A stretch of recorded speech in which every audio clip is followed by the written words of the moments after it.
بسم اللہ الرحمن الرحیم۔ حضرت سیدنا ابو عبداللہ رحمۃ اللہ تعالی علیہ ایک مسجد میں مؤذن تھے۔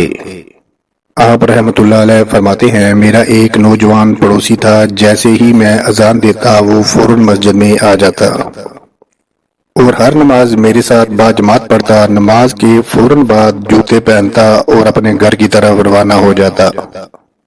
میری یہ خواہش تھی، اے کاش یہ نوجوان مجھ سے گفتگو کرے یا مجھ سے اپنی کوئی حاجت طلب کرے۔ پھر ایک دن وہ نوجوان میرے پاس آیا اور کہنے لگا، اے ابو عبداللہ رحمۃ اللہ علیہ، کیا تم مجھے کچھ دیر کے لیے عاریۃً قرآن پاک دے سکتے ہو تاکہ میں تلاوت کر سکوں؟ میں نے اسے قرآن پاک دے دیا۔ اس نے قرآن حکیم کو اپنے سینے سے لگایا اور کہنے لگا، آج ہمیں ضرور کوئی عظیم واقعہ پیش آنے والا ہے۔ یہ کہہ کر وہ نوجوان اپنے گھر کی طرف روانہ ہو گیا اور سارا دن مجھے نظر نہ آیا۔ میں نے مغرب کی اذان دی اور نماز پڑھی، لیکن وہ نوجوان نہ آیا۔ پھر عشاء کی نماز بھی میں نے پڑھی، وہ نہ آیا۔ تو مجھے بڑی تشویش ہوئی۔ نماز کے فوراً بعد میں اس کے گھر کی طرف روانہ ہو گیا۔ جب وہاں پہنچا تو دیکھا کہ اس نوجوان کی میت وہاں موجود ہے اور ایک طرف بالٹی اور لوٹا پڑا ہوا ہے اور قرآن پاک اس نوجوان کی گود میں ہے۔ میں نے قرآن پاک اٹھایا اور لوگوں کو اس کی موت کی خبر دی اور پھر ہم نے اسے اٹھا کر چارپائی پر رکھا۔ میں ساری رات یہ سوچتا رہا کہ اس کا کفن کس سے مانگوں، اسے کون کفن دے گا۔ جب نماز فجر کا وقت ہوا تو میں نے اذان دی اور پھر جیسے ہی مسجد میں داخل ہوا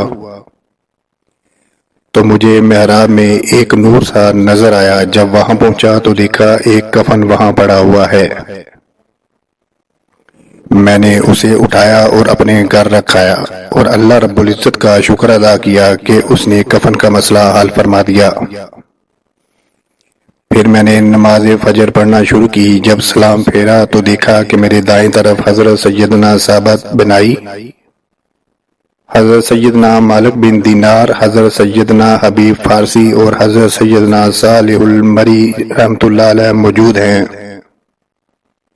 میں نے ان سے پوچھا، اے میرے بھائیو، آج صبح صبح آپ لوگ یہاں کیسے تشریف لائے؟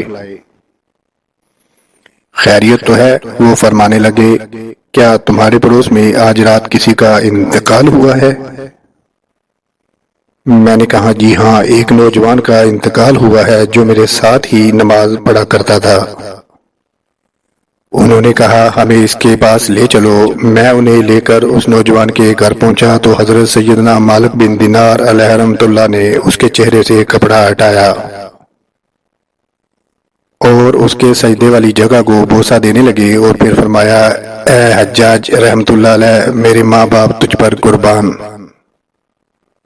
جہاں بھی تیرا حال لوگوں پر ظاہر ہوا تو نے اس جگہ کو چھوڑ دیا اور ایسی جگہ سکونت اختیار کر لی جہاں کوئی تجھے جاننے والا نہ تھا۔ اس کے بعد ان بزرگوں نے اس نوجوان کو غسل دینا شروع کیا۔ ان میں سے ہر ایک کے پاس ایک کفن تھا۔ ہر ایک یہی کہنے لگا، اس نوجوان کو میں کفن دوں گا۔ جب معاملہ طول پکڑ گیا تو میں نے ان سے کہا، میں ساری رات اسی پریشانی میں رہا کہ اس نوجوان کو کفن کون دے گا۔ پھر صبح جب مسجد میں آیا اور اذان دینے کے بعد نماز پڑھنے لگا تو سامنے محراب میں مجھے یہ کفن نظر آیا۔ میں نہیں جانتا کہ کس نے یہ کفن وہاں رکھا تھا۔ اس پر سبھی کہنے لگے، اس نوجوان کو یہی کفن دیا جائے گا۔ پھر ہم نے اسے وہی کفن دیا اور اسے لے کر قبرستان کی طرف چل دیے۔ اس نوجوان کے جنازہ میں اتنے لوگ شریک ہوئے کہ ہمیں کندھا دینے کا بھی موقع نہ مل سکا۔ معلوم نہیں کہ اتنے زیادہ لوگ کہاں سے اس نوجوان کے جنازے میں شرکت کے لیے آ گئے تھے۔ اللہ عز و جل کی ان پر رحمت ہو اور ان کے صدقے ہماری مغفرت ہو۔